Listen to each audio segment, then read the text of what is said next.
Thank you, everybody, for coming today to our Board of Trustees meeting of May 13th. We could first start with the Pledge of Allegiance.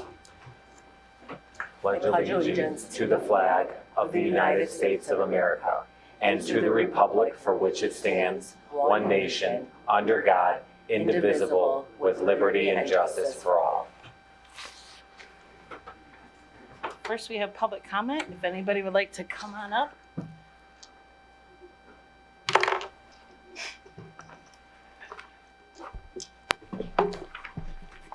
So they're here. Good evening. I'm Mike McCready, 4957 Bloomfield Ridge. I attended the United Homeowners Association meeting in which Supervisor Walsh spoke. I was surprised to hear Ms. Walsh state she was considering the requirement for police officers of a 4-year college degree to be eliminated for an associate's degree. The 4-year college degree requirement has been in place for over 50 years. A 4-year college degree shows commitment from the individuals. The 4-year college degree gives our officers several extra years of maturity. Previous leadership in our community has felt this requirement is and has been so important, there has never been any consideration to change it until now. We need to make sure if we have some of the highest standards for employment in Bloomfield Township, our pay should reflect that. Our residents deserve more than lowering the standards for our community. I can tell you, based on a review of surrounding communities, we are not at the high end of the pay scale. Additionally, I can tell you the benefits Bloomfield Township offers its police officers and firefighters are subpar to other communities. I noticed on the Bloomfield Township website that we have an open position for a deputy assessor. That's a very difficult position to fill. Lots of certificates and training is involved. That position is being offered for a salary for Bloomfield Township at $77,000. I also noticed the city of Southfield is looking for a deputy assessor. The salary for the city of Southfield, $94,000. I have in my hands the posting for the deputy assessor for Farmington Hills. The stated pay is $98,000. The city of Novi, where I work, pays a deputy assessor $117,000. I'm not sure how the $77,000 was derived. It is far under what other communities are offering. All we are going to get are individuals that don't have the talent or skill set to come work for Bloomfield Township, if we get any applicants at all. There are too many other options available. I'd love to know the number of employees that have left Bloomfield Township from 2012 to 2020 and from 2020 to 2024. I'm willing to bet is considerably higher today. Current employees and future employees have a lot of options. We need to make sure that we have plans in place to ensure people want to come to work for us. The leadership in Bloomfield Township needs to realize it is our employees that deliver the services to the residents. Our services to the residents will decline without good quality employees. And for the sake of our community, I hope our Supervisor Walsh will reconsider her plans. Thank you. Anybody else?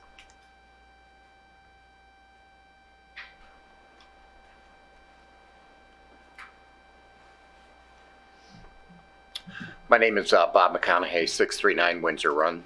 I get the opportunity every once in a while to walk my grandchildren to school or to walk them to the school bus. The grandchildren live over on Aldgate Road. Recently, because of the issues with the traffic and the construction that's going on Square Lake, many drivers are using Aldgate Road as a cut-through to get to wherever they need to go.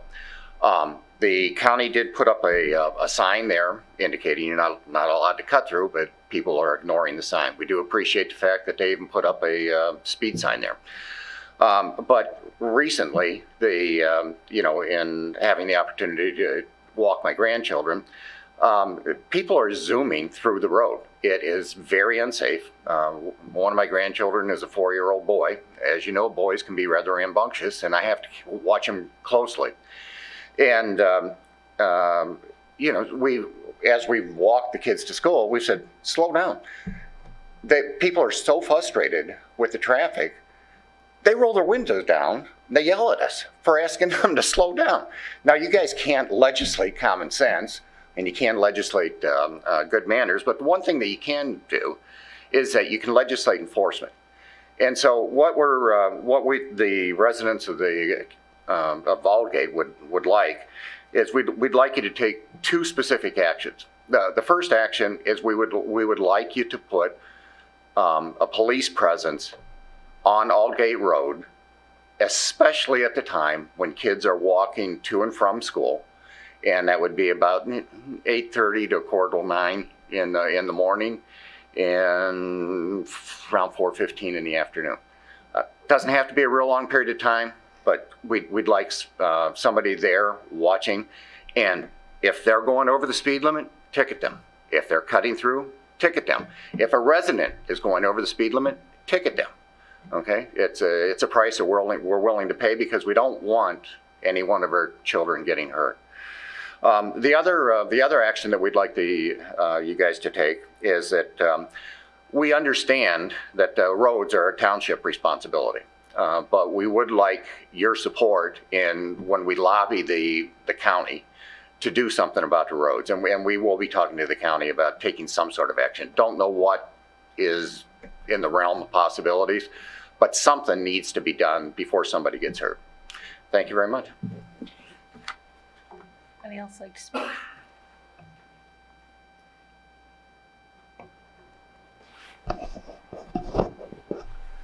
My name is Mark Intockley. I reside at 1550 Georgetown Drive. Over in my area of town, South Boulevard, they shut down the bridge between Opdyke and Squirrel, and the traffic has also gotten worse, and a lot of people turning around, so you're not the only one. Wanted to ask about the Human Resource Information System. I noticed in the board packets, ADP is doing the payment transfers. They have an HR package that a lot of the large public companies use for employees, and was wondering if the township considered that as an option, which instead of using the rescue package money on that item. Hopefully that will come up in comment. It was not in the board packet. The other item is on number 6, consider the approval to transfer funds to the Equipment and Replacement Fund. You'll notice that you have the approval of the board minutes during the last meeting. The township treasurer, Michael Schostak, made a presentation on investment income. The funds mentioned in the count at $9.825 million are the same as they were in the audit for last year. So where is the investment income that was accrued during the year on those funds? I'd like to know. And at 3%, that's over $250,000, and there would be no need to approve what's in item number 6 if that was properly allocated. This is not the first time investment income was not allocated to what I believe to be appropriate. It happened when the funds for public safety were removed from the Healthcare Retirement Trust. 14 months approximately of investment income were denied to our public safety retirees. It was not covered in the August 28th meeting, and they backdated the payment split 14 months prior than when it actually occurred, according to the FOIA requests provided by Martin Brook. This is concerning because Mr. Brook has to sign off on the audits as well. So is it being properly accrued? What about the public safety funds, almost $14 million? Did they get any investment income?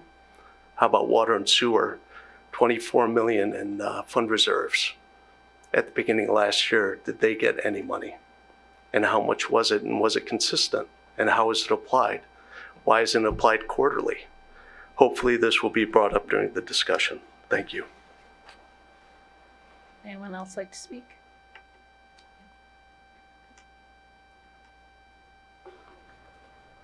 Good evening. Thank you for allowing me to speak, ladies and gentlemen of the board. My name is Kelly Newhouse. I live on Aldgate Drive here in Bloomfield Township. As I'm sure you're aware, the construction project on Square Lake Road has significantly impacted the traffic patterns in the community. There's a pressing concern that affects not only our community's infrastructure, but the safety of our children. As your residents are aware, Aldgate Drive has always been, but is now an even more popular alternate route for commuters who are seeking to avoid the construction zones and the heavy traffic on Hickory Grove.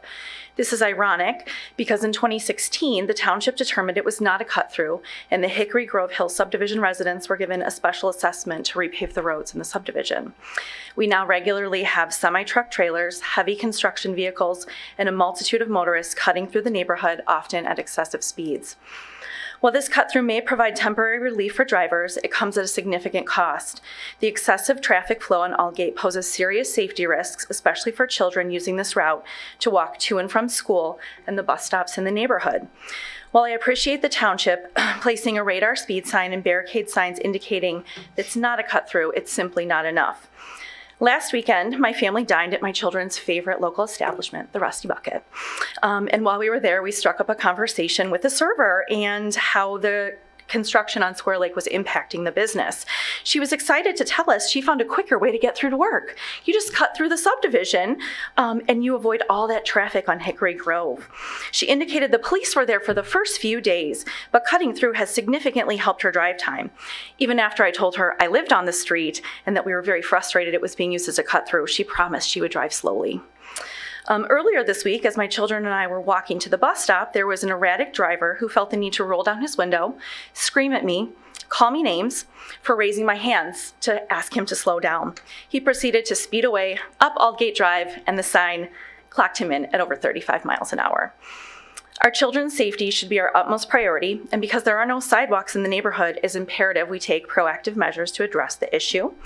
The current situation increased the risks of accidents, but is also creating a lot of anxiety and a lot of fear within your residents.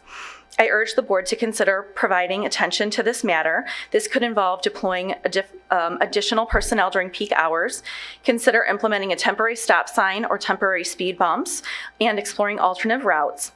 Additionally, the board should establish a police presence at the intersection of Opdyke and the Square Lake I-75 interchange due to the unsafe conditions during rush hour commute.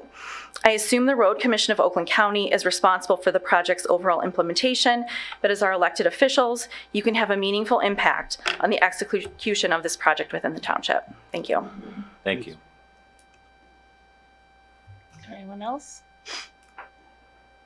Okay, we'll go ahead and close public comment. Next, we'll go to the board minutes of April 24th. Unless there's any changes, I'd look for a motion. So moved. Motion by trustee Kalinsky. Support.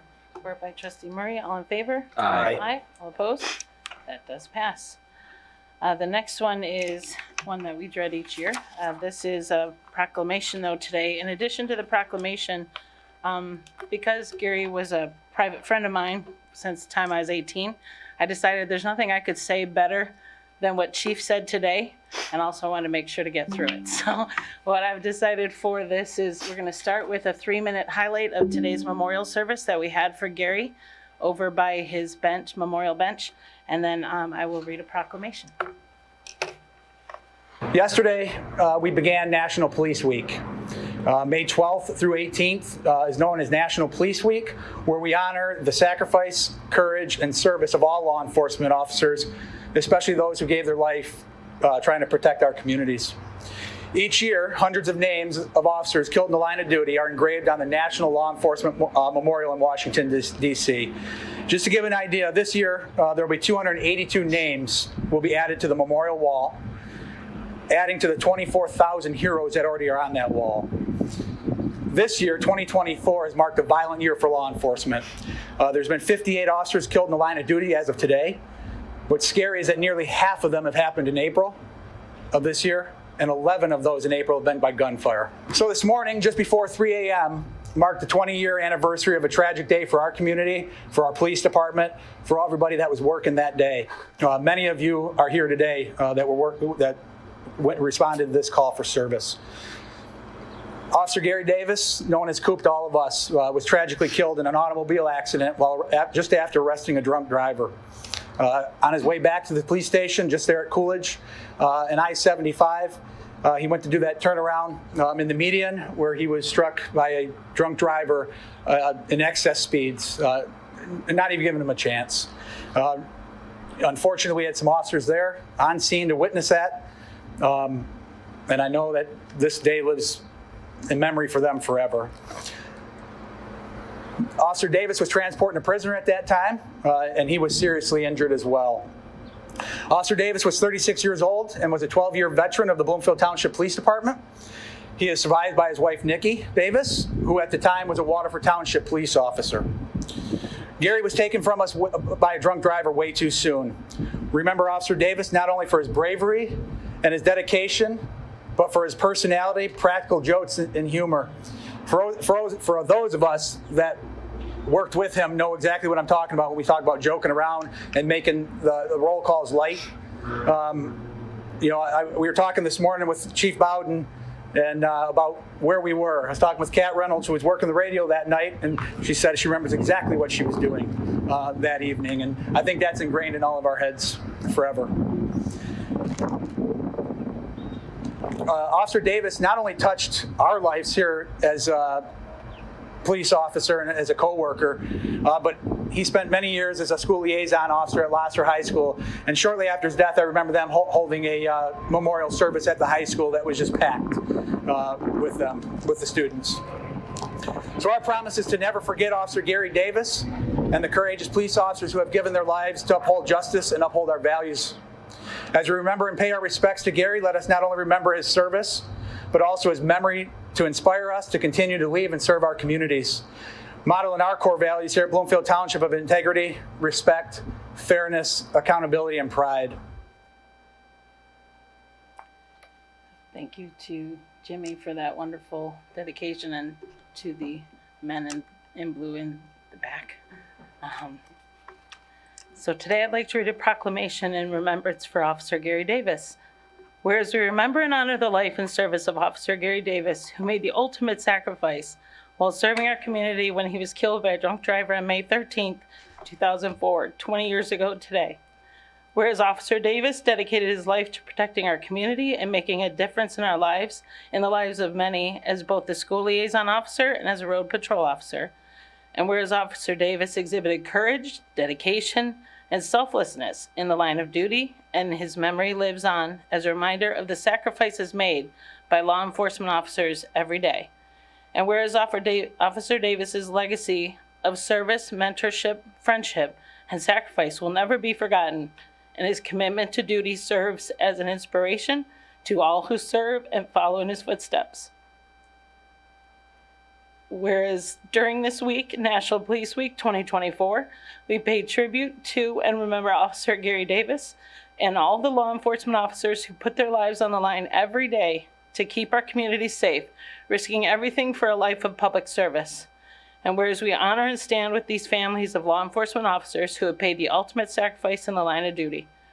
Now therefore we proclaim our remembrance of the service and life of Officer Gary Davis, badge number 180, that was wrongfully taken in the line of duty 20 years ago today, and express our deepest gratitude to him and his family.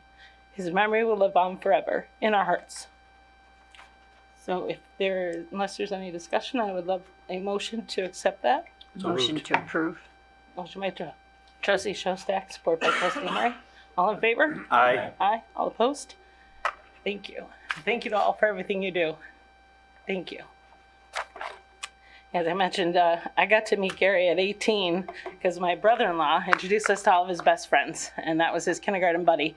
And I kept thinking, although I do adore my brother-in-law, wow, how did you get such a nice friend? Because my brother-in-law was kind of sassy like me. So it was a pleasure to know Gary. We played softball together. He was at a lot of our friend and family picnics. He was a wonderful man. So thank you to Gary. Okay. So now we'll go on to consider approval of a resolution authorizing issuance of special assessment bonds, limited tax general obligation, Series 2024, presented by Treasurer Schostak. Thank you. Okay. So you'll recall at our last meeting, we certified the roll for special assessments 426 and 427, which are the first two neighborhoods of the village that we're going to be repairing those roads. And as I understand that they're getting very close to actually putting shovels in the ground very close shortly. Last time we also approved a resolution that allowed the township to front money essentially for the project, and that we would be reimbursed from the bond proceeds. So what I'm brought before you tonight is the resolution that gives the authority to me as representing the board with the treasurer, with the clerk and the supervisor to sell the bonds. And so I'm going to ask Laura Bassett from Dickinson Wright, our legal advisor on the transaction, and Stephen Hayduck from Benzinski and Company, which is our municipal financial advisor, to speak a little bit more about the resolution that's in front of you and answer any questions that you may have. All right, thank you. Good evening. I appreciate the chance to be here. Again, I'm Laura Bassett with Dickinson Wright, bond counsel to the township. And I'm here with Stephen Hayduck, the municipal financial advisor to the township. The resolution, as Trustee Schostak has introduced authorizes the issuance of bonds by the township to finance the road improvements in the two special assessment districts mentioned, to be paid from the special assessment districts. There's also a second source of security on the bonds, which is the limited tax general obligation full faith and credit pledge of the township, again as a secondary security pledge.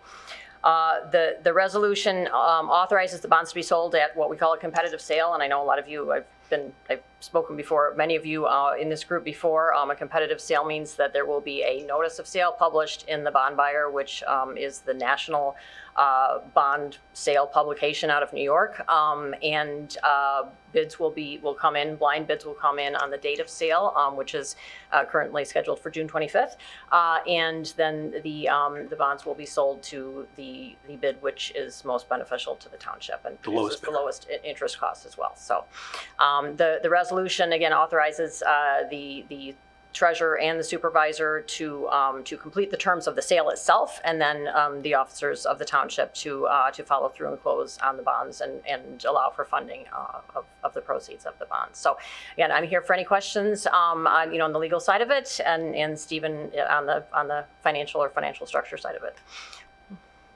Questions? I just have one. Do we have an estimate on what we think this bond is going to be for interest rate wise? In the schedules that I had put together, I estimated 4%. That's a very conservative rate today. Since the end of April, beginning of May, when there was I would call it a bad jobs report, the market liked that because they think that a rate cut's coming. So rates have come down about 15 basis points since the beginning of the month. Right now, I would estimate the bonds to sell somewhere between 3.5 and 375, somewhere in that range. Perfect. I'm not holding you to it. I know it's an estimate. Yeah. And just by way of reference, last year when we did this, it was 3.7 right, For Kirkway? for Kirkway. Any other questions? Not, I would look for a motion. So moved. Motion by trustee Kalinsky, Support. support by trustee Murray. All in favor? Aye. All opposed? That passes. Thank you. Thanks, guys. Next, we have consider approval of the BS&A software presented by Darrin Kraatz, our township assessor.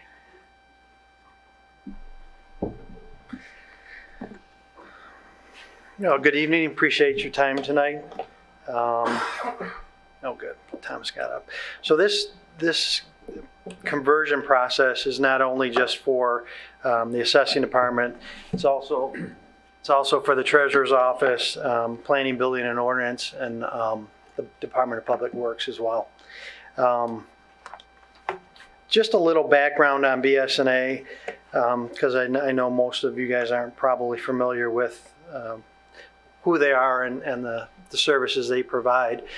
They provide, for at least the assessing end of it, at least 95% support for all the communities in the state of Michigan. I only know maybe a handful or two communities that use something else. Same thing with the treasurer's office. PBO is up there too, as far as how many communities that they service for that particular module. They are basically a sole provider. There aren't any other companies that I'm aware of that that do this, except for maybe some smaller ones that are outdated, antiquated versions up in the UP someplace. BS&A is currently, we currently use BS&A software here in Bloomfield Township. However, we use an Oakland County version, which means all of our data, all of our information is stored up at Oakland County. Whenever we need to access any of that information, whether it's a report or an export or something like that, the data has to come, the request has to be sent from us up to Oakland County, and then it comes back in the version of a report. So I'll get into that a little bit later on in the slide presentation. So a couple things as to why we feel this is a good idea for the township to move forward with. One, of course, it provides disaster recovery. So if there was a hurricane, I guess maybe even massive flooding or something, hurricane. There won't be a hurricane. There might be a tornado, however, or a massive flooding or straight line winds or something like that that destroys the township property. We have the ability to access our programs through websites, through the BS&A cloud website. So with that, assessing function will still happen. Tax and utility bills will still be prepared and mailed out. Building department, they'll still be able to issue building permits and schedule inspections. Continuity of government, which I'll get into that a little bit later in the slideshow as well. But that's a huge portion of why we feel this conversion is something that the township needs to make. Additionally, it ensures data integrity. I can touch on that a bit now. We had 2 years ago, I believe, we had an error made by an employee of Oakland County Equalization that changed all of the data in every database that they are responsible for. Just to give you an idea, it was during the economic condition factor process that I do annually that takes me probably, about 2.5 months.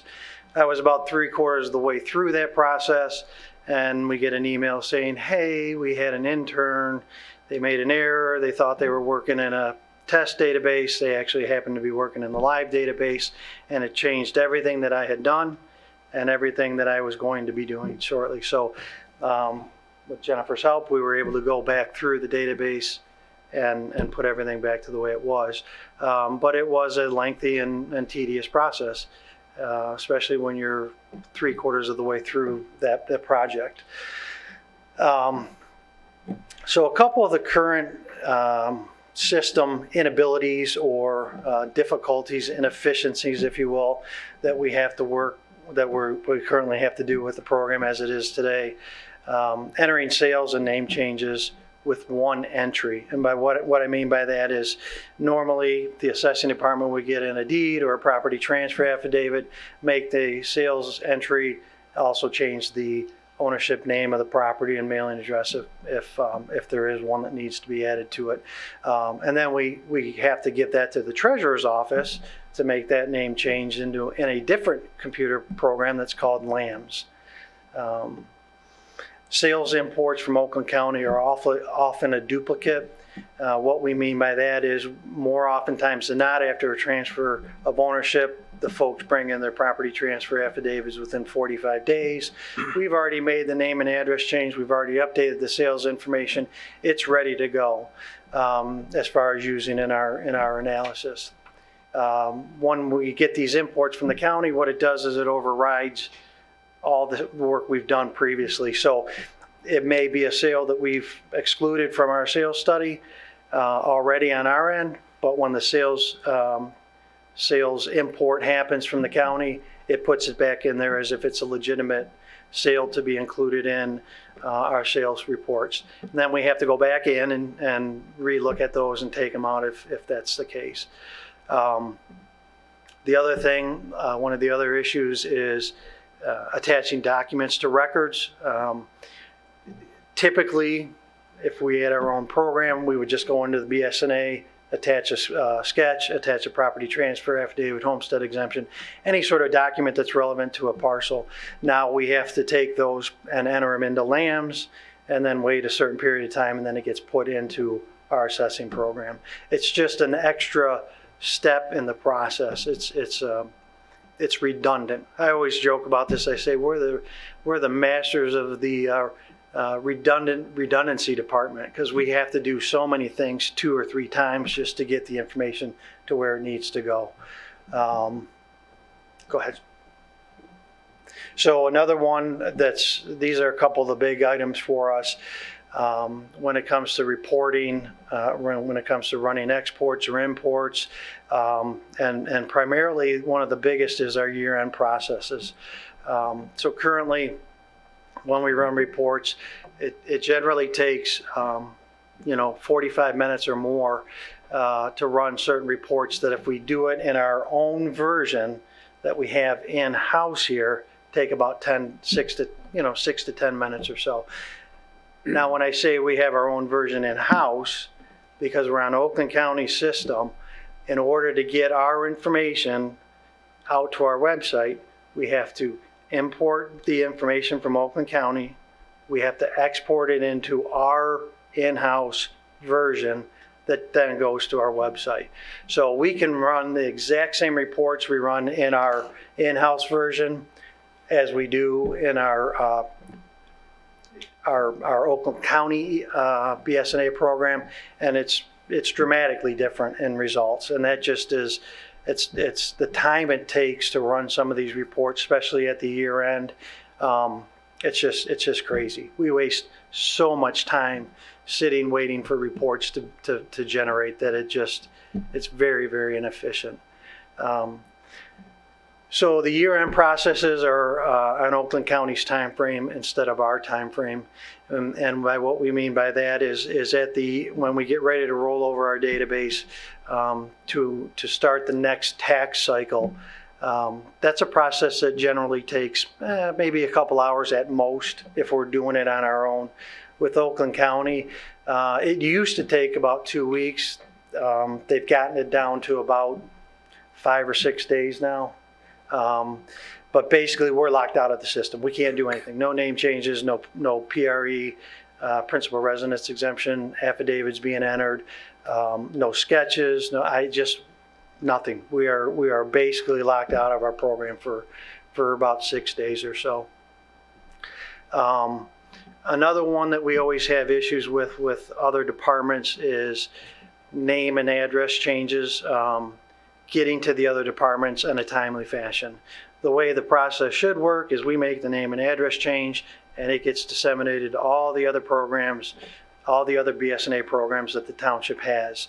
One of the biggest is the building department. Weekly, maybe even daily, we're getting emails from downstairs. Hey, do you have so-and-so as a current owner? Yeah, we do. Yes, we do. We've got them. So importing of data that should just automatically be disseminated amongst the programs is not happening. And that causes, that's a breakdown in continuity of government. I mean, some of our residents have to do more than just one step to get a building permit pulled, and it's just not right. So a benefit, here's the benefits of making the BS&A conversion. And again, I touched on some of these earlier, but the adjustments that we make in our office can automatically be disseminated to all the other departments. We make the change, water billing has it, treasury has it, building has it, financial management has it, everybody's got it immediately. So again, name and address changes will occur immediately. Tax, water bills will be up to date, so there's no sending out tax or water bills with prior owner names on it or bad mailing addresses that come back. We then have to research them, then send them out again. Planning and building department would have access to all of our information immediately. They log into their assessing module, and away they go. They can pull up any record, see what year it was built, how big it is, who the current owners are, and so forth. So another big key issue is this will allow for changes to the current processes which streamline payments. Ultimately, again, becoming more efficient for our residents. That is one of the biggest goals of doing this conversion, is that everybody will have the right information, as far as ownership, mailing address, current billing data, and it will make it more efficient for our residents. So with that said, my recommendation is to migrate to the BS&A cloud system as the means to fulfill the township statutory and disaster recovery requirements. Approve the service agreement using the American Rescue Plan Act funds in the amount of $232,210. Also, the township supervisor is authorized to approve an additional 10% should there be a documented and significant deviation from the project's current scope of work or time proposal, also to be paid from the American Rescue Plan funds.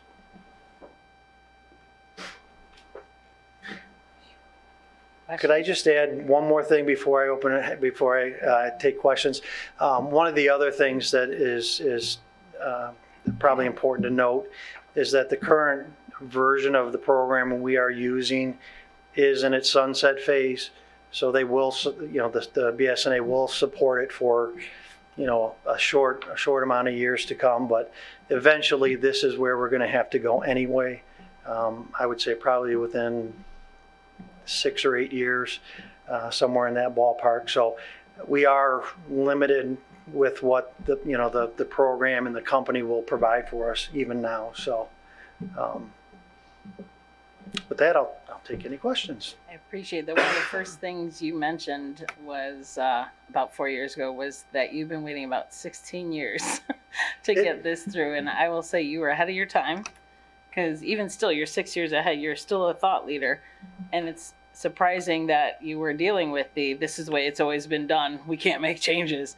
And I think the changes you're making are going to significantly improve services and your overall I believe so. Work-life balance as well. So thank you for your forward thinking. Just to add a little bit to that, we have been attempting this process for approximately 16 years now. Yeah. So, but we're there. Thank you for your support on this. Thank you. So I have a question. So this is a one-time? The amount, that amount is, but there is an annual service fee for these programs. And yes. is there any offset savings to the fact that the old system will fade away? We will, yeah. I mean, it's yes, there is some monies that we won't spend at Oakland County because we're no longer paying them for support either. But it's pretty minimal compared to the amount that we're going to be paying now, because now everything's cloud. So everything's cloud-based storage, which costs considerably more than the way it's being stored now, which is on servers and those types of things. But so. A huge efficiency for you. And it's funny, you said, we all sort of know something about BSA.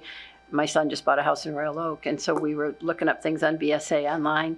He's been trying to get permits. The house had a lot of issues. The house had foreclosed on with open permits, and so they were not happy in that department. And my son just jumped through hoops trying to get through the data and the permit process. So efficiency is incredibly important. Well, the goal is to get everything available for people to do these things online. I mean, there'll of course be some that just still come in anyway, but it seems to be a movement in that area where the contractors don't necessarily want to come in if they don't have to. They like to make their payments online. There are things that they pay for downstairs that, some of the gals downstairs have to then run up a receipt up here, so that'll be eliminated. There's going to be a lot of those type of transactions that will be eliminated, so it will avoid transposition of numbers. It's gonna help out Mary and her staff in the treasurer's office so that there are no issues with transpositions of numbers and those types of things. So this is a process that eventually we are going to have to do. And I think now is the time for us to make that Sounds jump. like it will bring an incredible amount of efficiency to multiple departments. There are so many things that we are limited, we can't do, we don't have access to. There's a lot of security protocols that we would be able to give our employees, but because we are on their system, they don't trust us, so we don't have the ability to do that. Which, you know, I trust my staff to make certain changes, and they should have the authorization or the ability to do it. And I can't even give them that ability as the assessor because Oakland County feels that they need to have everything locked down so the errors aren't made. Yet they were the one that made the errors. Sorry. Well, you're forgetting about one savings, which is we currently host servers for half of the departments, the ones that are not in Oakland County. That'll be a savings right away that we don't have to maintain those servers. Oh, that's good. But, well, I just wanted to echo what Supervisor Walsh said, that you've been championing this for a long time, and I feel like the ink wasn't even dry on my, I hadn't adjusted the chair yet at the desk, and you were already knocking on my door to talk about this. But I got to tell you, you know, the more I learned about it, you know, the stronger I feel about it. Just another example of redundancy is every time my office takes a tax payment in person, that has to be entered twice. First into our cash register, cash receipting program, and then they have to take the deposit, the slip, and go back to their desk where they log into the Oakland County tax program to do that payment again. So two times it has to be entered for every payment that's done in person. The other issue that we have is we have right now 4 different credit card processors because some can work with Oakland County and some can't. And we have one at the senior center, and we have one at planning, and we have one at, I'm blanking where the other ones are. There's 4 of them. And it requires, you know, to balance those every day as well. So, so I just wanted to support your recommendation. I think, you know, from a disaster recovery standpoint, being on the cloud so that, you know, if, God forbid, another pandemic happens or something like that, we need to separate again. Well, guess what? It's all internet access. Yep. Everything's, you can be anywhere in the world, you know.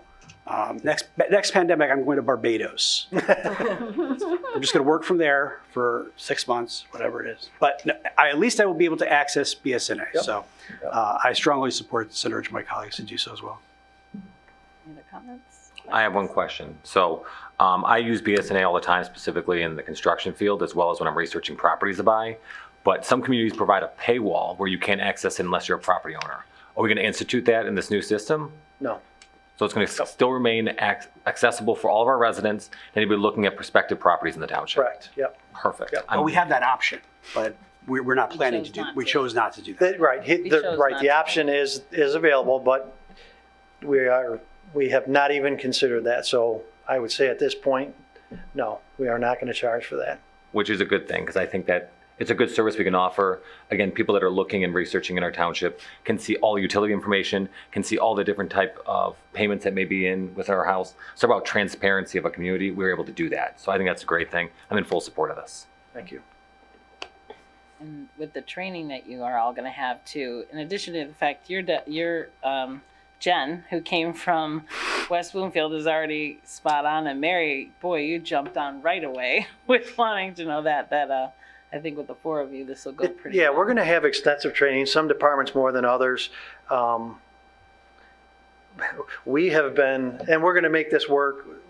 Should the board approve it, we are going to make the transition or the conversion work around all the other departments. Right now, it's looking like it's probably not, it's going to happen when we're the busiest, but as Jen and I have discussed on numerous occasions, we're the ones that want this. We will certainly work around everybody else's schedule, and we're going to do what we need to do to get it done. So, Other questions? I look for a motion. So moved. Motion by trustee Support. Kalinsky, support by trustee Murray. All in favor? Aye. All opposed?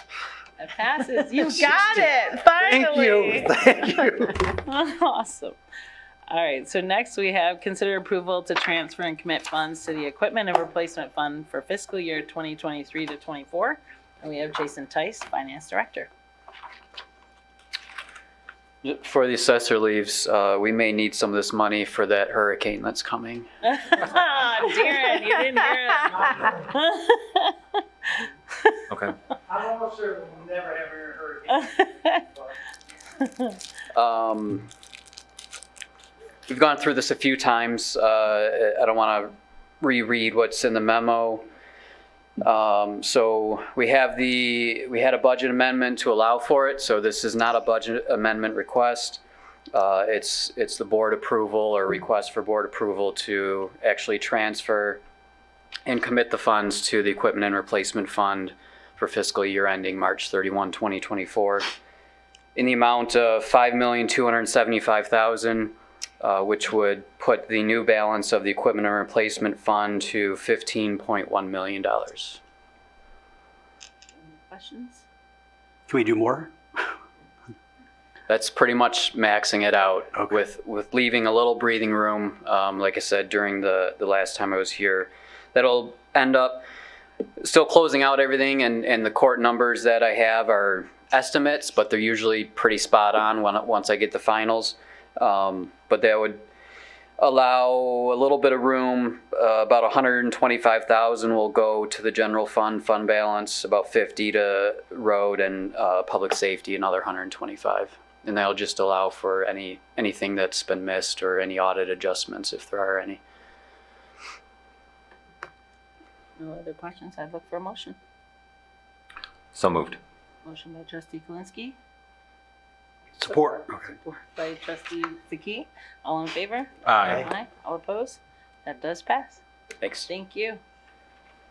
So next we have presentation of the department, the fire department's annual report, and we have the presentation by Kevin Cardinale, our operations officer. Good evening, board. Good evening. I'm here to present the Bloomfield Township Fire Department Annual Report from 2023. I can click here, correct? Okay. So our organizational chart, as you see on the top there is Fire Chief John Leroy, Assistant Chief Matt DeRoos, Operations Officer myself, EMS Captain, and Fire Marshal are the administration. Under the Fire Marshal is the Fire and Life Safety Administration, which has 2 fire inspectors. And below that are the 3 shifts of 24-hour firefighters. Each shift is led by a battalion chief, and there's 4 stations, and each station has a lieutenant and 3 firefighters at it.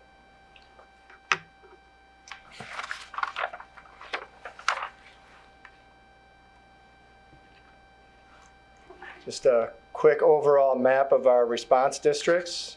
In green there is Station 1, Central Fire Station. It's in the center/west part of the township. Station 2 is, I don't know what color you call that, but it's on the right side, the north and east. Station 3 is the purple area in the bottom on the south, and Station 4 covers the northwest part of the township.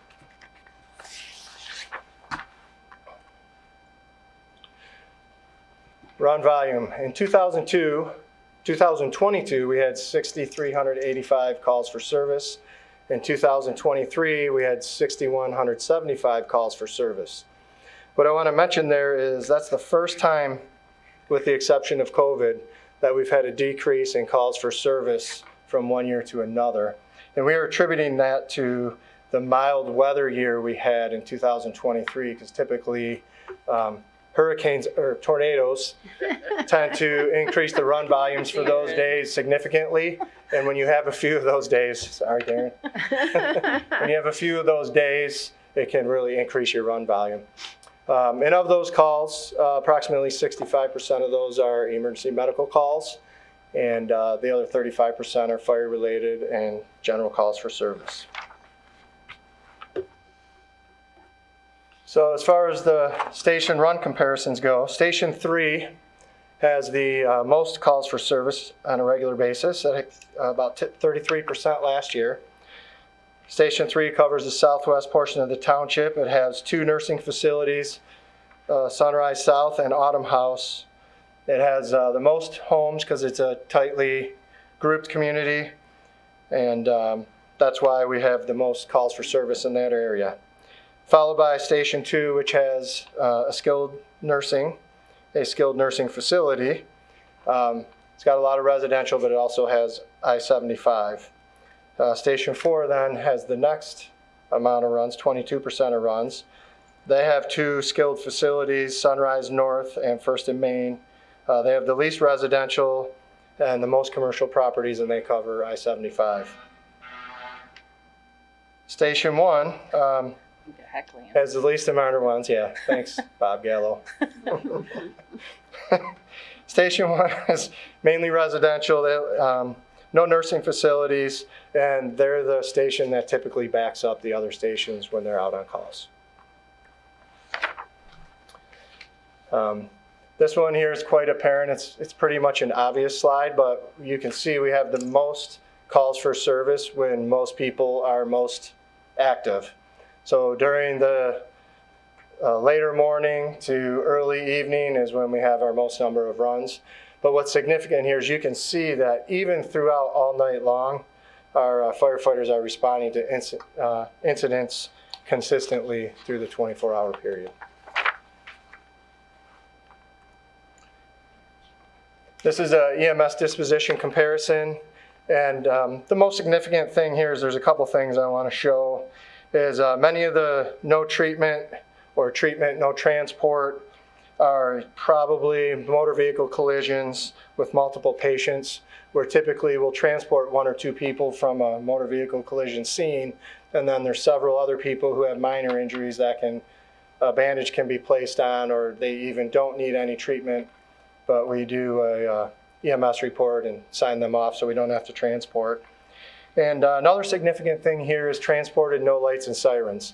And that's important for a couple reasons. Number one, when we drive lights and sirens, it causes a danger to the community and a danger to ourselves. So we have, our medics are competent, able to keep situations under control and stabilize the patients and transport non-emergency to the hospital, making it safer and more efficient for our patients, our residents and visitors, and ourselves.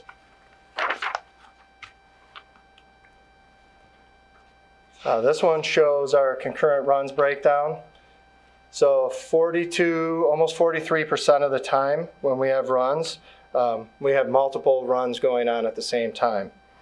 We can usually handle up to 4 simultaneous incidents, but when we see 5 or more incidents at one time, and this usually happens during weather incidents, and we can have more than 5, 6, 7 calls for service, we prioritize those runs during the weather events. But if all of our stations are on other calls and not available, we'll use our mutual aid, Oakway Mutual Aid Partners, which is this group here.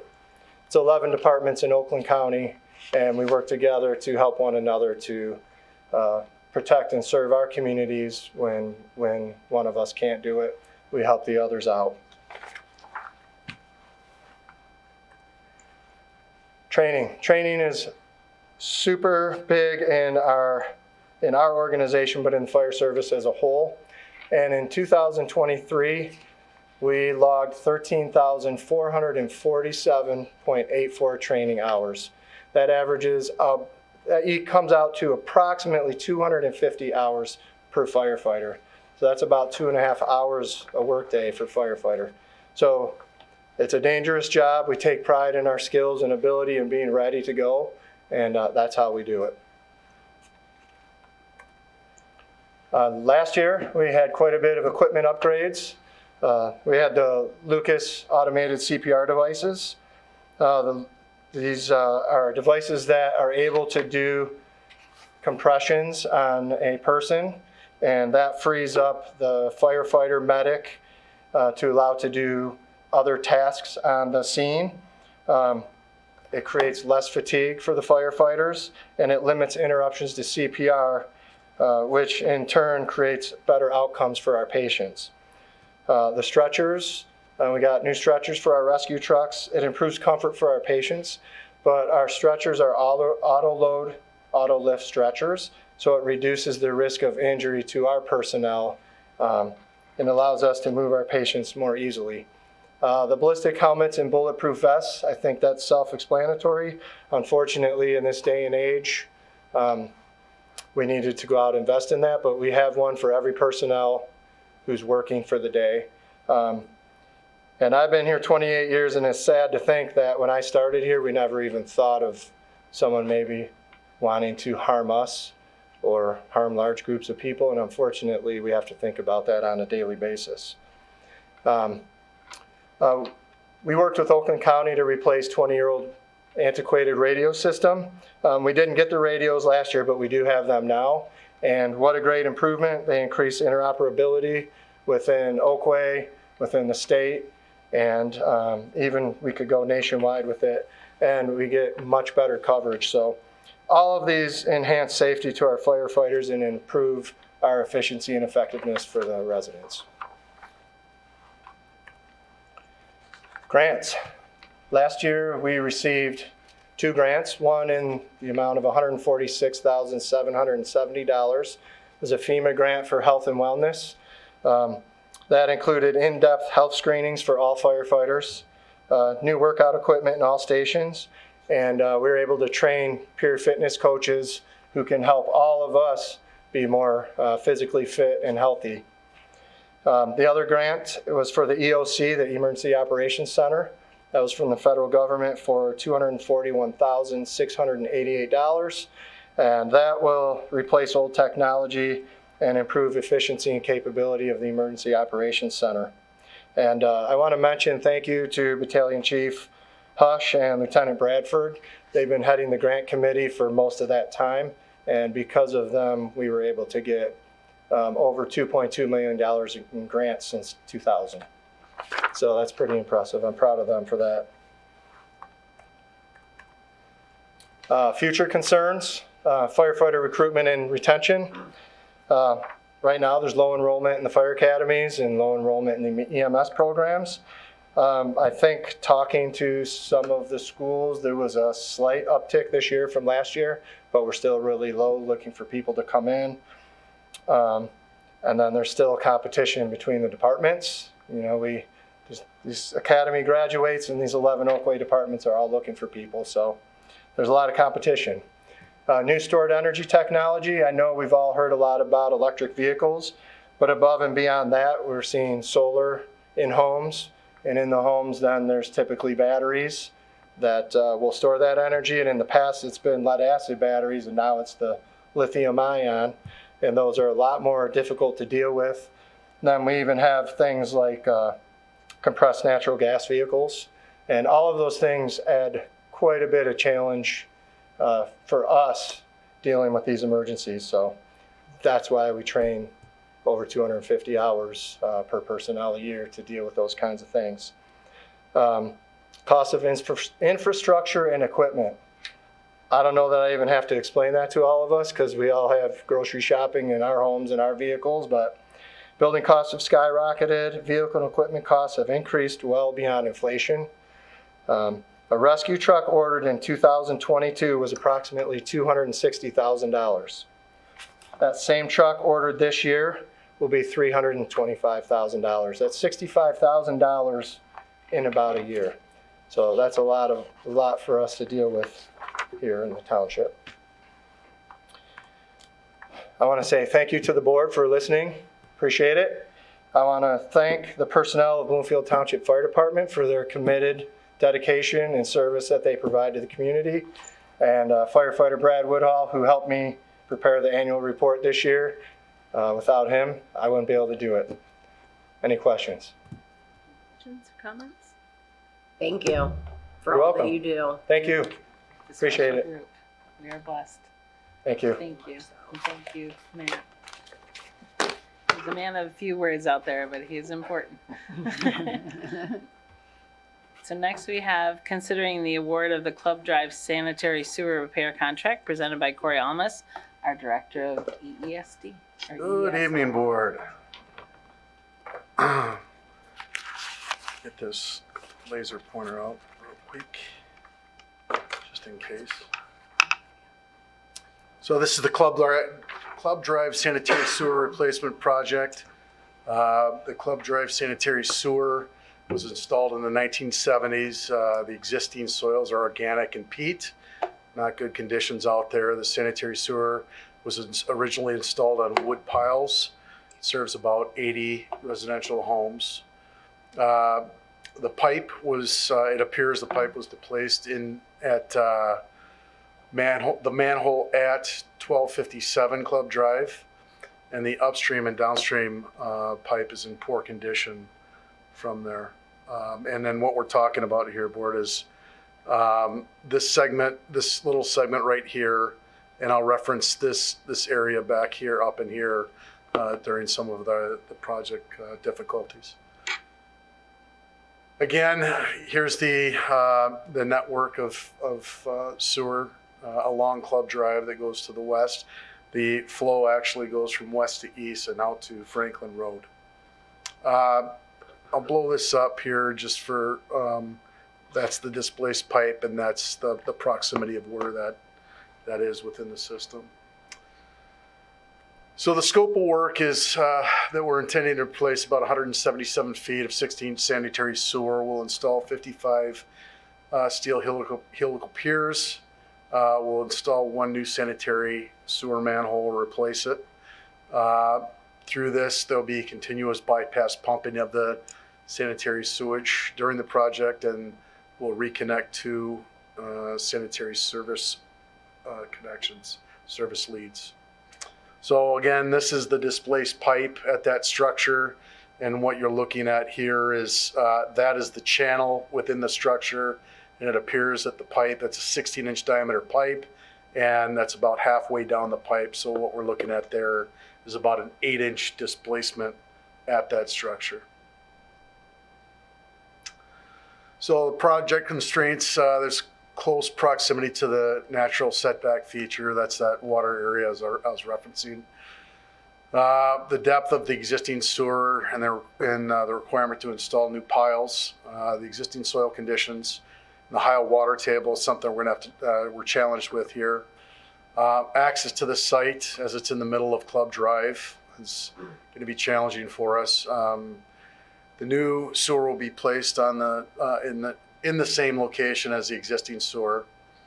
Existing sewage flows from upstream service area will be maintained through bypass pumping, as I mentioned, and the road will be closed down for the duration of the project. 3 bids were received on April 30th. DVM Utilities Inc. out of Sterling Heights provided the lowest bid in the amount of $929,340. DVM has worked in the township and performed similar work in the region. We're satisfied with the work that they've done for us. They met our performance expectations. Payment will be based on the installed quantities as unit prices as bid, and quantities will be tracked and verified by township engineering consultants and staff. Unanticipated items will be addressed by contract change orders. So staff's recommendation is to award the Club Drive Sanitary Sewer Replacement Project to DVM Utilities Inc. in the amount of $929,340 with a 10% contingency approval by ESD. Township Supervisor will approve between 10 and 15, less than 15%. Anything above 15 will come back to the board for approval. So with that is our suggested motion. If you'd like me to read, I'd be happy to do so.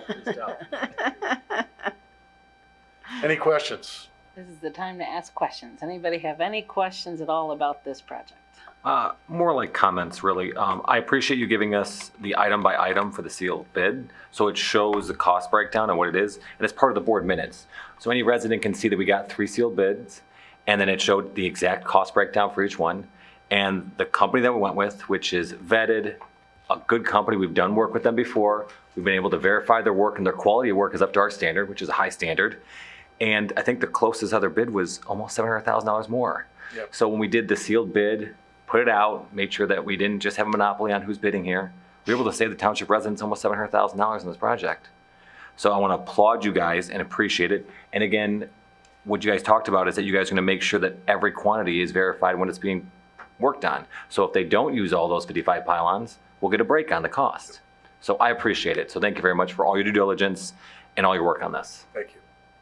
Again, this is the time to ask any questions about this project. So knowing that this, whether it's safety paths, roads, sewers, people are always going to respond when we show up. So now would be the time to ask any questions as opposed to when we're ready to break ground.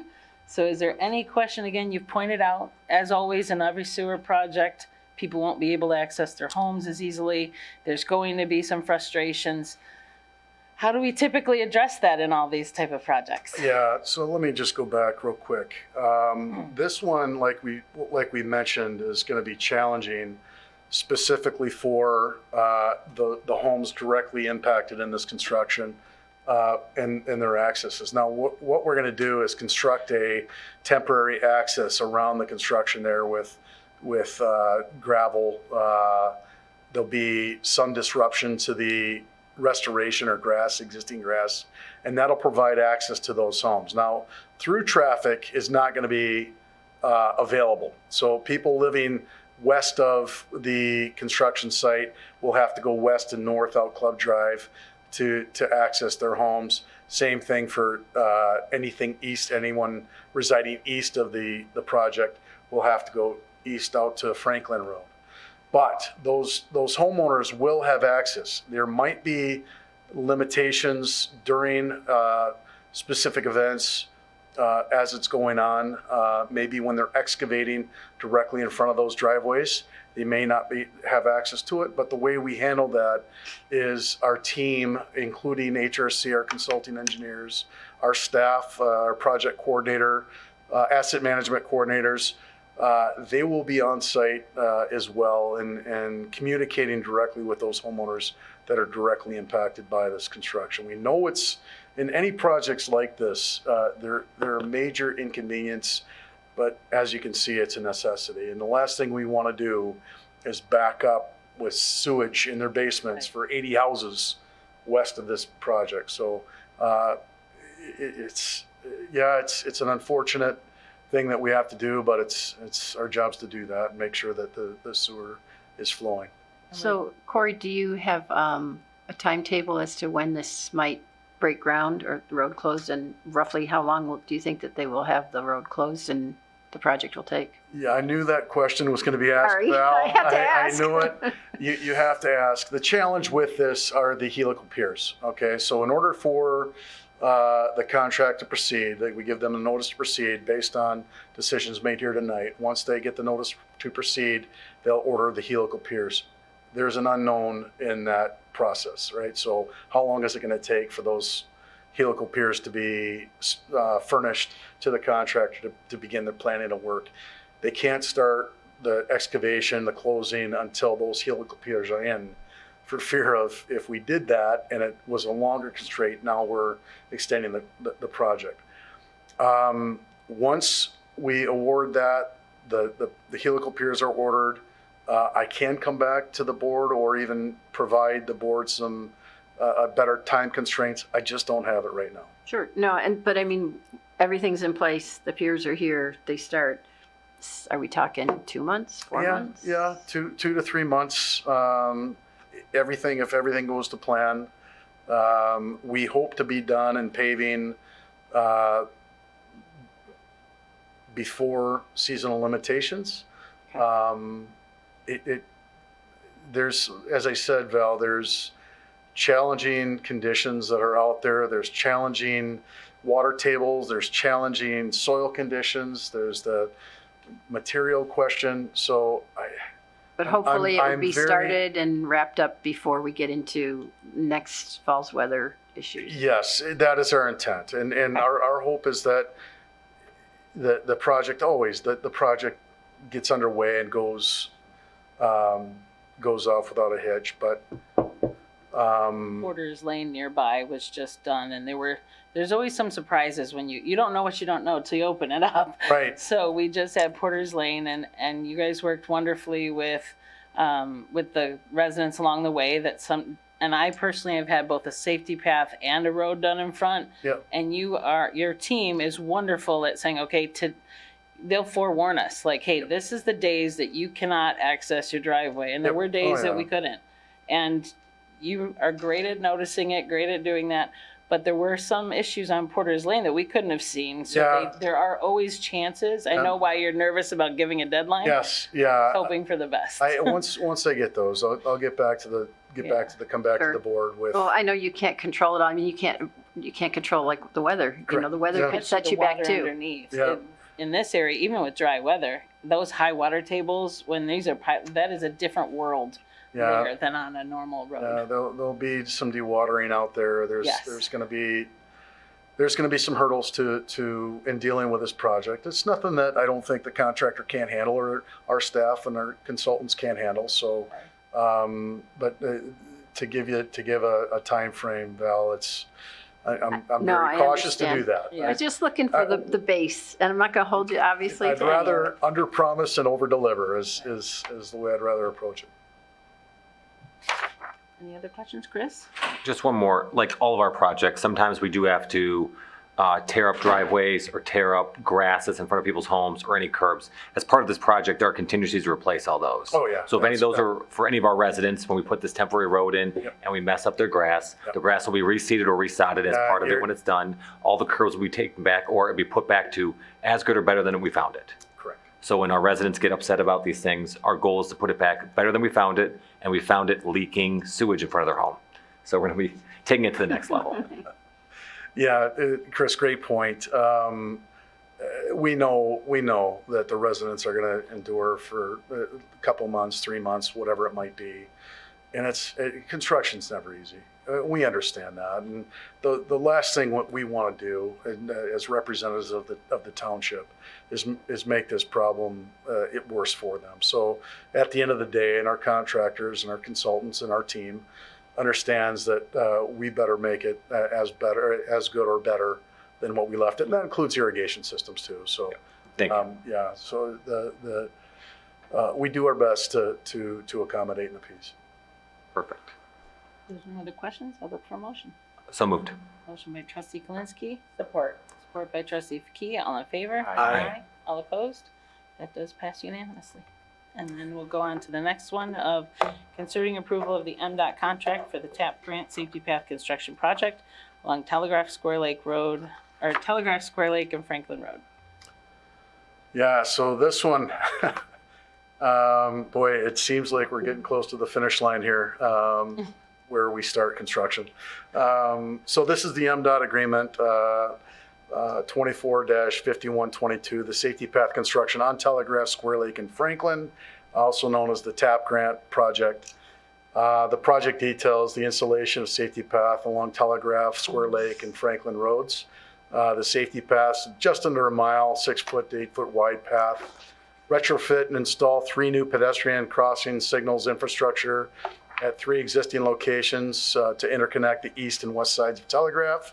Install ADA ramps at applicable intersections and driveways, and this is funded through the Transportation Alternative Program, the TAP grant awarded to the township in 2020. So again, this is the area here. This is the area of Telegraph, crossing Telegraph from, boy, what would you call that? The south side, southeast corner of Square Lake and Telegraph roads.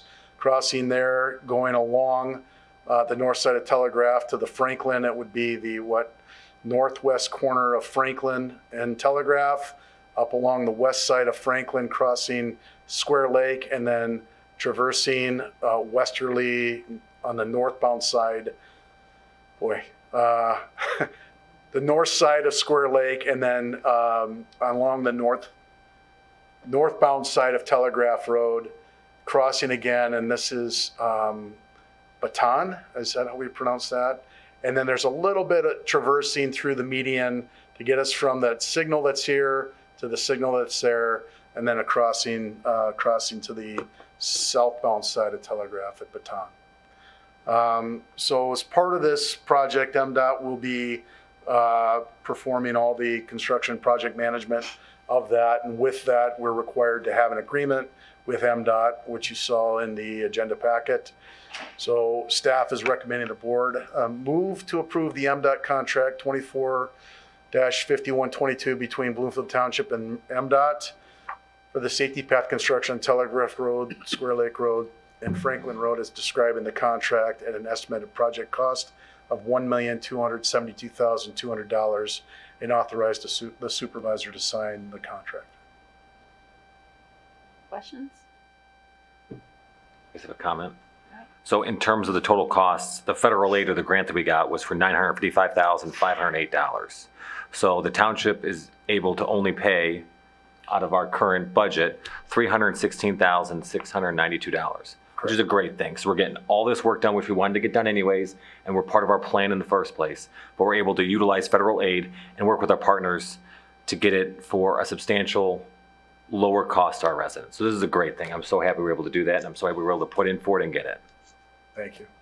And all the time that took to work with whenever you're dealing with safety path, especially when it's not always in the right of way. Those are the hardest ones. So Yep. when you were here, as well as Olivia, it's been a long process Yep. of getting these. So thank you Yep. to you and your staff Oh, for yeah, it all took the work we've done on those. a valiant team effort, and that would include my predecessor and staff along the way. So it is quite a challenging project, but I think it's going to be vital to the township and safe pedestrian access. And I think that's our goal here. Unless there's any other questions, I'd look for a motion. So moved. Motion by trustee Kalinsky, Support. support by trustee Faki. All in favor? Aye. Aye. All opposed? That passes. Thank you. Thank you. Thanks, Corey. Thank Next, you. we have the Michigan Township Association annual meeting. As you all noticed, I wasn't here last time, and I'm not going to go through every word of this. It'll be in the minutes, so I'm just going to do some highlights. Again, that was why I was gone that. Some people were wondering, how big is this? It is over 1,000 elected officials, came from all over the state, everywhere from the UP all the way down to the base by Ohio. And one thing that I love is what they said, and they always said it best, and that's that quote in there of the strongest township teams are built when people actually support each other, share their knowledge, and genuinely work together for a common goal, the betterment of your community. And that was important because the thing about one team that we talked about was it is not about us. It is not about us as individuals. It should always be about the community. Even if it goes against your own needs, you always have to put the community first. And your township is your cultural foundation of everything you do. It represents who you are, what you stand for, and how you show up. And uniting around the purpose is a powerful thing indeed. It's the strongest unifier we have.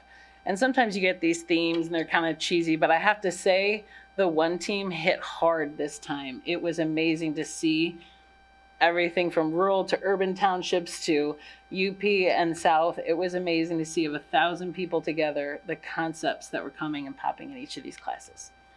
So you can go to the next one. Again, these were, we start in these big rooms with 1,000 and then we break off. You get to pick all of your own situations. So I would really encourage board members for next year, anybody who's sitting in here, this is a valuable resource. It helps us know that we're definitely on the right track with a lot of things, and there's some things that you can get more information about when you're face to face with legislators and with all of these thought thinkers. These are the ones that I focused on personally because it had to do with, I wanted to get more insight on anything we're personally dealing with right now. So those were the highlight ones that I attended.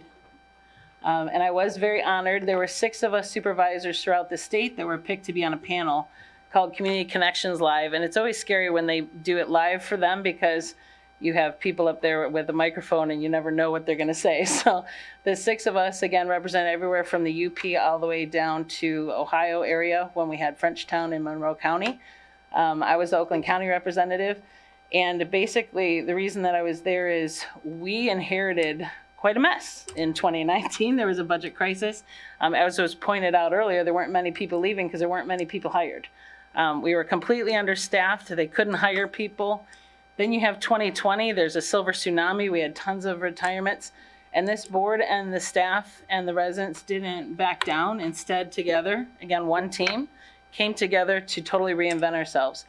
And another thing that was said that is always scary is this is the way it's always been done. Boy, did I love that that was always laughed at and discouraged in every single class. The worst thing you ever can hear is this is the way we've always done it, because that's what BlackBerry said. Some of you may be too young to even know what BlackBerry is, but it used to be a really big phone company that thought Apple would mean nothing. So they stuck to their guns. They're a phone company. They're not going to change, and they basically don't exist very much today.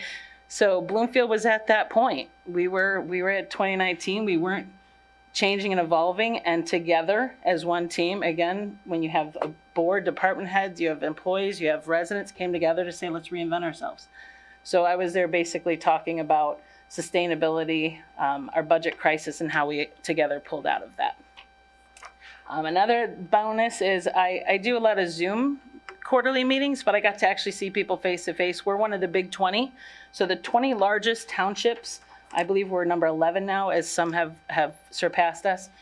We do quarterly meetings, but being able to see people in person, for example, Anne Marie, one of my friends there from Canton, she's 100,000 residents. She can help and teach us a lot of things too. So that group right there in that breakfast, one of our tables represents, again, everything from UP down south. So pulling those kind of ideas from everywhere. Again, the policy draft, there's a full draft that's available through the MTA. These are some of the highlights that I know this board has been dealing with is local control. That has been a really big deal for us because it seems that the state has been pulling more and more of our controls away. So these are some of the highlights that I pulled out of the, again, Judy Allen is our lobbyist. She's called a government affairs official, but she's our lobbyist in Lansing for the MTA, and she represents us based on the legislative policy that we all put together. And local control, as you can see, is they need to respect that we understand our communities better than them. Public rights of way reference the small cell wireless that has been pushed through. Financial positions with your community. I think there's still some more. It's, for example, environmental and land use.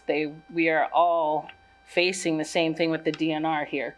We know best. Our residents know what they want with their private lakes. So we are not the only ones facing that zoning issues, whether it's short-term rentals. We have an ordinance against that. We don't believe in less than 30 days, and that is something that's being forced forward that might take away our right to actually zone against that. So they are there to fight for us. And again, in intergovernmental relations, I was surprised how many don't do what we do. Sometimes we're a vendor, whether it's our 911 dispatch, our cable services, our animal welfare, our assessing. We serve some of our surrounding communities as their vendor, but then we also do shared services like the CORE program, where we have a co-responder embedded in the police department, or our building inspectors that we share with Rochester and others. I was surprised that others didn't, so that was a big discussion that we had at one of ours and how it's successful. Township operations, again, just enhancing to the state that we know our community, we're elected by our community, and that's one of the frustrating things when you do have people from outside of even Oakland County telling you what Oakland County needs. And we are representatives of our elected, or we're elected body of our residents, so we're basically saying support that the townships know what they're doing and give a little bit more of our local control back. Especially one of the things, though, that you'll notice up there is we'd like more cost-effective training requirements and being provided to townships. ZBAs and planning commissions, those are residents that are volunteering. There's not a lot of resources for them, and those are big decisions that come before those boards. And if there is a challenge, it goes to the courts. So again, we're saying these are big jobs for residents. Please provide more training available. And then, of course, transportation infrastructure is a big deal that affects everybody. The key that I wanted to point out is that we always have people that request, they want us to do a speed study to show that people are speeding. But the worst thing there is if 85% are going that fast, that's your new speed limit. So the request is to stop setting that 85-15 rule and instead go based on actual data of what's around those cars. Is there pedestrian traffic? Is there, and it doesn't matter how fast the car is going if they should be going slower. So that request of giving us more leeway on working with our COC and MDOT to set speed limits. And another thing that was talked about a lot was the EVs. They're trying right now to work on the gas tax being removed because EVs don't pay gas tax and they do way more than their typical ICE counterparts. So with the $4 billion shortfall in Michigan roads, which is why neighborhoods aren't being touched, but even our main roads, that will continue to grow as less are purchasing gas for EVs. So they're working on, would it be, a toll road? Would it be a birthday tax is what they call it in some states when EVs pay more. So they're working on what's the best version for Michigan based on, I think there's 13 states that have already chosen something. And then I think that might be it. And that's it. So it's just a highlight for you. If anybody does want the full legislative policies of what Judy's call to arms are, that is available. We can get it for you, and it's also on the MTA website. But it is a resource that I would highly suggest because the brain trust in that room was pretty high. And I learned a lot from, we tend to think, oh, the Tri-County area knows it best, but there are some amazing ideas I learned from out by Grand Rapids and up even in the UP, and it was 100% worth it. And some of the ideas that we brought back are going to help us in future trying not to be BlackBerry and making Bloomfield, again, the thought leader. So thank you, everybody. And thank you also for doing it was a long meeting that you guys, I did watch it on my ride back. It took a few hours, but you guys did a great job, so thank you. All right. So next we have considering approval of the American Rescue Plan Act, Expenditure for Human Resources Information System. And this one would normally be Elizabeth Parrott would be here, but she is out of town today. So knowing that she had wanted to get this through, I offered to do this for her. But this, again, Elizabeth is our HR and benefits coordinator. So she handles the influx of onboarding. So when you think about our HR department with a group this large with 300 employees, there's typically more than one employee handling benefits, recruiting, onboarding, and all that goes with it. And again, with technology was never a thing before this current administration and board. So everything is done by hand. Everything is not easily trackable or reportable. So I personally have worked with Bamboo at 2 other companies, and it is amazingly easy for both the applicants, and by applicant it means possible hires as well as current employees. So you're able to track, and let's say that a new training comes out, you can then give that training to everybody. You can see who's taken it so that you can encourage it. But it is a process that helps onboarding. Right now we've been working on templates, but as templates change, some departments upgrade, some don't. So again, for continuity, so that everybody who is hired gets a solid, similar experience and a good experience, as well as the current employees having access to, there's easier access to see your benefit tracking, like how much time do I have to take off, how much, all of that right now is by hand, and everybody reaches out to Elizabeth for answers. This would give people in their own hands access to their own information as well. She did do, I didn't even tell her, I don't think, that I knew Bamboo. So I wanted her to make the decision because she's the one who is going to be using this the most. And she did do her due diligence. She met with different providers, and she determined that she liked Bamboo for the ease of the applicants as well as her side, and departments can customize it. In fact, she sent me some text today because she wanted to make sure that you knew how much she was interested in this. But she said it's very flexible. Each department can actually pick and choose the options they'd like to use for their specific employees. So if there's some training available for DPW, they can go ahead and send that out. If there's training for elections, you can go ahead and send that out. So it does allow for some flexibility, and the tracking is easy to use, again, for both sides. The library would also be on board with this. And so Tara Moon was involved. She vetted it as well, and she spoke to some other libraries that have used it, and they said it's been a wonderful asset. They would not be part of they would be paying for their own, because it's about, I think she said, $6.40 47 cents per person. I believe they have about 100 people, so they'd be paying for theirs separately. We wouldn't be entangled in that, but they would be able to link it through where now we can access and help connect to payroll too. This does connect to our New World system, so Jason does not have to worry about, again, us bringing in technology that won't connect. There was one other thing she wanted to mention. Oh yes, that part of the $30,000 is actually not the annual fee, which they don't have an annual fee, so you can also quit at any time. But it is including $6,500 of the setup and the training. So for the next year, it would not be $30,000, it would be less. And then although the others require that you have annuals, this one is, you can opt out at any time. Are there any questions about this service or how it could help with, again, efficiencies when we talk about 300 employees reaching out to one person, plus retirees? She also has retirees. Any questions? If not, I'd look for hopefully a motion of support. So moved. Motion by trustee Kalinsky, Support. support by trustee Faki. All in favor? Aye. Aye. All opposed? That does pass. I know she would scream hooray if she were here right now. All right. And next we'll go, actually, we're going to turn this over to Clerk Brook, and we're going to consider adoption of the Lake Ordinances 679 to 689. Thank you. Just a little preview of our process. We have one item on the agenda, but we will end up going through all 11 ordinances and voting on those separately.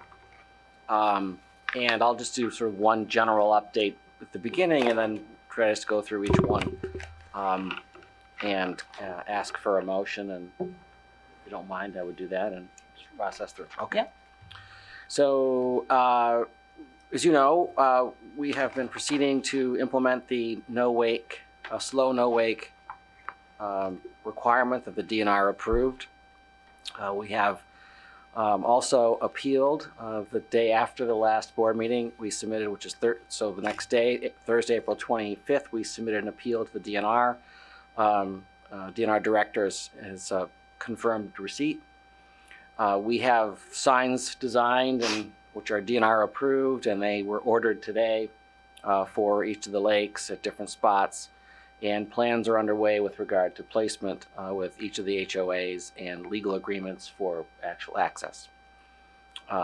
So a bunch of people involved and moving parts, and the goal is to have all of this done by the end of May. In order for the ordinance to be effective, we would, of course, first have to adopt it here. We have to publish the ordinances after adoption. We have to provide notice to the DNR of adoption and publication. We have to post the signs for them to be enforceable, and then it becomes effective. So the goal is by the end of May, and we're on track to get that done. Any questions about any of this? Okay, so let's. Oh, Sorry, sure. Martin. If we are successful in our appeal, we'll have to order new signs that then would have to enforce a new rule. Is that correct? Yes. Thank you. Who knows? Maybe we could hear soon, and there'll be a positive response. But yes, the signs were ordered today. So, But again, we had to do that no matter what. And again, we don't know the success of the appeal, as well as we're appealing based on what our residents are asking for. So that's the reason we're doing all that. right. Okay, so the ordinance 679 is the first item in the packet, and it is to repeal the existing no motorboat ordinances that were adopted many years ago, and we've since learned were ineffective because they didn't go through the administrative process. So unless there's any questions, I look for a motion with regard to ordinance 679. So moved. Support. All those in favor? Aye. Any opposed? Okay, thank you. The next is ordinance 680 for Wing Lake to implement an ordinance of slow no wake. Support. I'm sorry. Motion? Make a motion to accept it as written. Support. All those in favor? Aye. Aye. Any opposed? Gilbert Lake, ordinance 681 to implement a slow no wake ordinance. I'd like to make a motion. Support. All those in favor? Aye. Any opposed? Motion carries. Ordinance 682 is to implement a slow no wake requirement for Chalmers Lake. Is there any questions? I look for motion. So moved. Support. All those in favor? Aye. Aye. Any opposed? Motion carries as well. Ordinance 683 for Wabeek Lake to implement a slow no wake ordinance. Unless there's any questions, look for motion. So moved. Support. All those in favor? Aye. Any opposed? On to Ordinance 684, Orange Lake, to implement a slow no wake ordinance. Looking for a motion. So moved. Support. Aha! All those in favor? Aye. Aye. Any opposed? Motion carries. We're almost there. Ordinance 685 for Soden Lake. So moved. Support. All those in favor? Aye. Aye.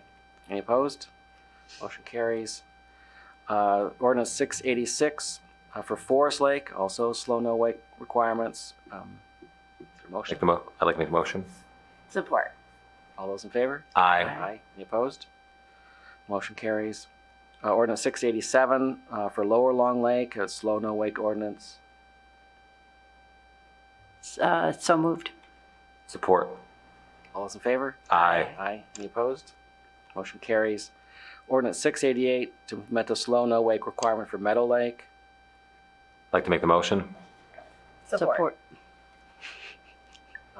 We'll call that Fiki. Fiki, you think? Okay. All those in favor? Aye. Aye. Any opposed? Motion carries. Okay, last one, ordinance 689 to implement a slow no wake requirement for Island Lake. So moved. Ooh. Support. All those in favor? Aye. Aye. Any opposed? Motion carries. Thanks, everybody. Thank you, Mark. And next, back to Clerk Brook, we're going to consider approval of the street lighting assessment districts. Okay, thank you. We do have to vote on each of the one of these separately too, and there are, I believe, 3 of them. They are routine items. A special assessment district for each of these neighborhoods was created many years ago. They pay for the lighting expenses, and this is a motion to accomplish that assessment to go onto their for each of them to be paid. And then if they're not paid, they ultimately would go on to tax bills, and if those are not paid, they would go to the county and so on. So there was an update to Tom. Which one was it? Do you know? Chestnut Run, which was sent out this afternoon with some corrected numbers. And so I think everybody's had those. Any questions about the? Okay, great. So the Go ahead and do the 3 motions for this one. It went well when you did the last one. Sure. Okay, great. Thank you. For Carillon Hills, SAD 394. Unless there's any questions, I look for motion. So moved. Support. Okay. That's Murray. Yes. All those in favor? Aye. Aye. Any opposed? Motion carries. Chestnut Run, SAD 295, which is with the updated numbers which was provided this afternoon. So moved. Support. Support from Faki. All those in favor? Aye. Aye. Any opposed? Motion carries. Knob Hills, SAD 246. Looking for a motion. So moved. Support. Thank you. All those in favor? Aye. Aye. Any opposed? Great. The motion carries as well. Thank you, Martin. Supervisor? So next we'll move on to consider the resolution to terminate street lighting in Fox Hills Condominium Association, presented by Treasurer Schostak. Yes, so keeping in the theme with street lighting, we have a situation that has come to the forefront in the last month with the Fox Hills Condominium and through their association, that dating back to 1966, we have paid, as the township, we have paid for the lighting in their community. And we bill them each year and they reimburse us. And it's been going on like this since 1966. Except for this year, they decided they don't want to pay it anymore. and we sent them a bill with last year's, we don't make any money. We don't upcharge it. We don't charge an administrative fee. We literally said, this is what the bill was for BT. This is what you need to pay. And according to the property manager who runs their association, the new board has decided that they think it's a township responsibility, and it's not theirs. So what I'm asking for is the authorization of the board, considering that in 1966, January 10th, a board resolution it allowed the township to enter an agreement with DTE, because at that point they had to install the lights. So DTE came in and installed the lights, and they of course wanted the counterparty to be the township, not this fledgling apartment complex as it was at the time. And so we agreed to step in and act as the intermediary, where we would get billed and then we would bill back to the community. So as you'll see in the resolution, all of the steps that we've gone through, from our regular process of somebody in the accounting department sending them a bill. They actually sent us a check. My department deposited it. That check was returned because they had put a stop payment on the check and decided that they didn't want to pay for it. So we sent them another bill, including the NSF fee. They have responded saying that they have no intention of paying it. So what I'm asking for is authorization to, again, try to reach out and come to an agreement about they have to pay for this electricity, okay? And we'll say, I'm asking for, and because I think I wouldn't agree to it otherwise, is to give an escrow. So they have to put 1 or 2 years in escrow with us that says that way we at least know we're going to get paid when we incur the expense. But just for the sake of reference, the bill's about $4,500. Okay, so we're not talking, earth-shattering costs here. And so again, I'm asking for authorization from the board to continue to try to negotiate with them, seeing if we can get them back on the straight and narrow, and if not, we're just going to turn it off and say, okay. Has anybody talked to the board president as opposed to the board president? It's township responsibility. Okay. So I haven't talked to them. Leslie has. Yeah, I just want to make sure that it wasn't just the property manager saying it. Right. No. I mean, I want to have the sort of the hammer here to say, I can shut it off anytime I want to.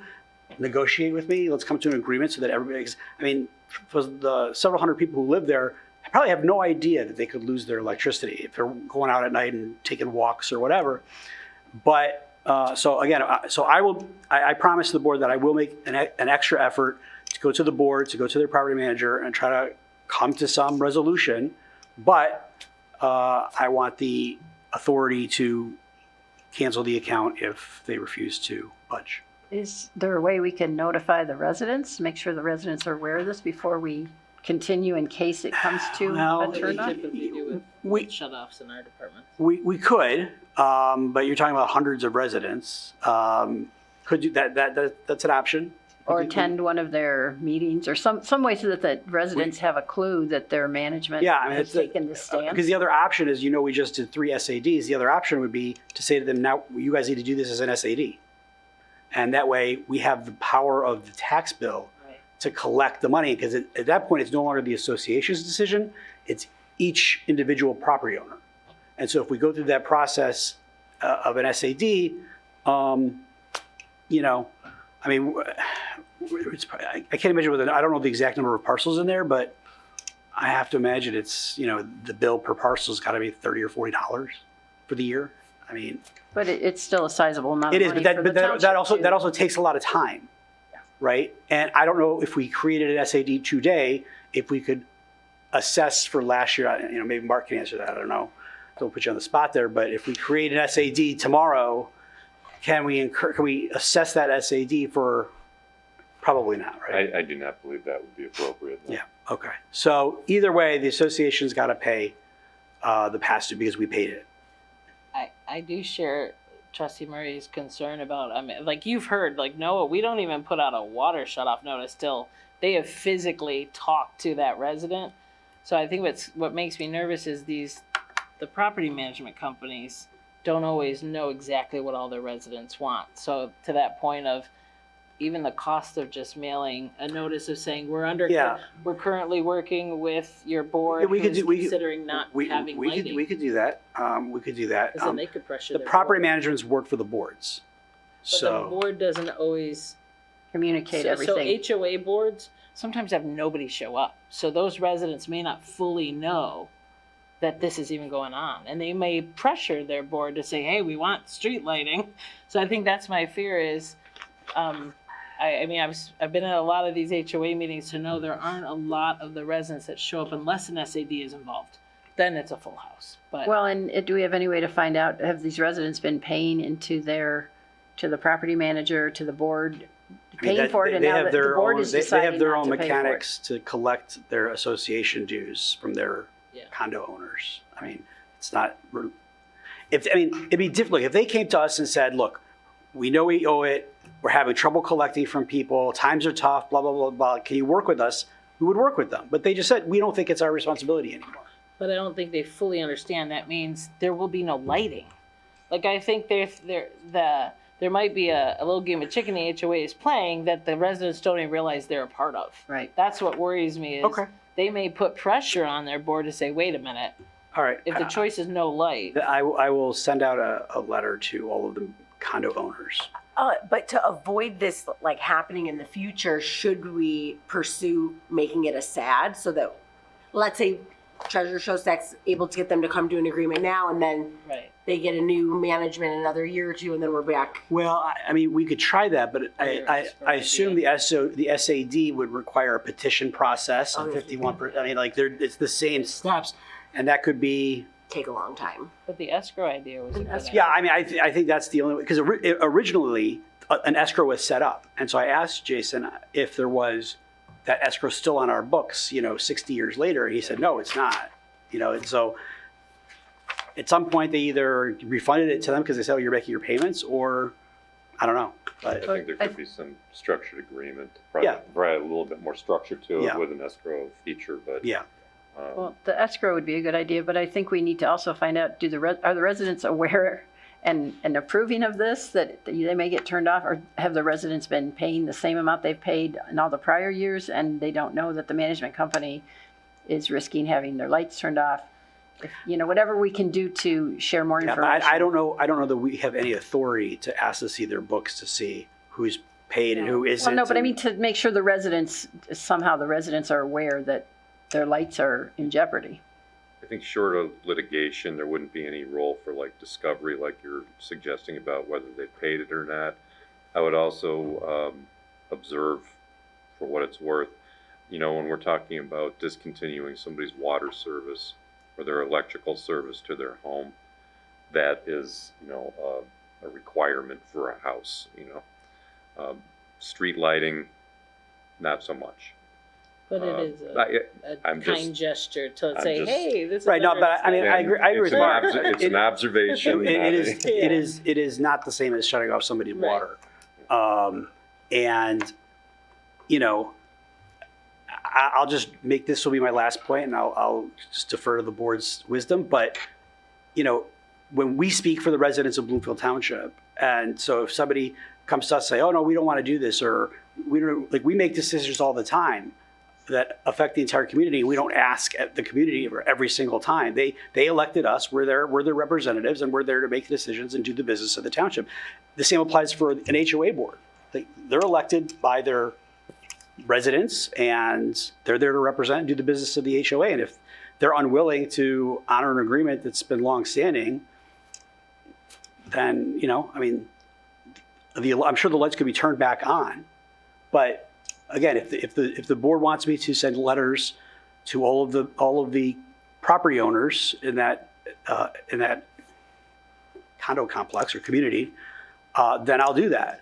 But Like maybe saying, it has been requested that your board has requested not to pay this anymore. Just like maybe within 30 days or something, the lights will be shut off. If you're interested, talk to your board, and maybe then if they don't, we turn it off. But at least they've had a voice then. And they've had warning. Because some of these HOAs, I know you're saying elected, but some of them they're voluntold because nobody shows up. Like sometimes they're serving in two capacities because nobody else will serve on the HOA. I understand. I'm just, Just worry with that many hundreds of residents. So, yeah. Yeah, so I feel bad because I think the residents are going to be unhappy with the level of service that's being provided by their board. But at the same token, their board not only sent us a check, they then put a stop order on it for past due. So the township is on the hook for this $4,500, and then I would say you owe us interest for the time. But at the same token, that's where I get probably a frustrated. fee for the stop payment. So that is where I get frustrated. I understand if times are tough or the financials associated with the board are different.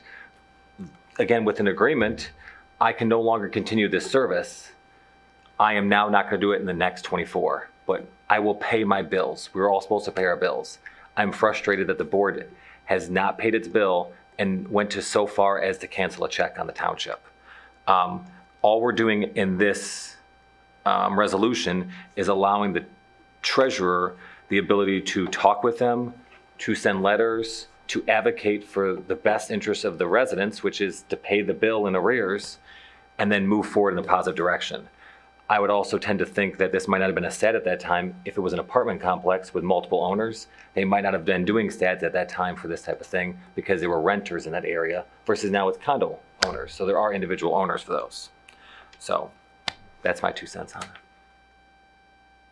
I think Treasurer Schostak has a reasonable request, and I think he understands that we want contacts to be made, but I understand why it would be important to have that enforcement, because otherwise they're just gonna say we're not gonna pay it, and then we're stuck and we're on the hook. So really the only solution would be to shut it off, which obviously nobody wants to do, but if they force us to do that, then they really leave us no choice. So I mean, if there's no other comments to be made, I would move to approve the resolution as submitted by Treasurer Schostak. Support.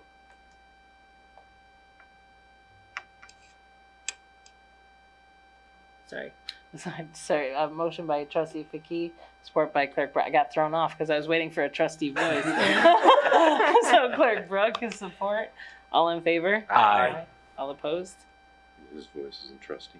No, you know how like you get used to the same voices? I was waiting. So that does pass. And I've heard you, I will send out letters. Thank you. Yep. And next we have approved the payroll and vouchers for May 13th. And unless there's any questions or comments, I'd look for a motion. So moved. Motion by Support. trustee Faki, support by trustee Kalinsky. All in favor? Aye. All opposed? That passes. And the last is motion to adjourn. I move to adjourn. Support. Clerk Brooks, support by trustee Kalinsky. All in favor? Aye. All opposed? Thank you, everybody.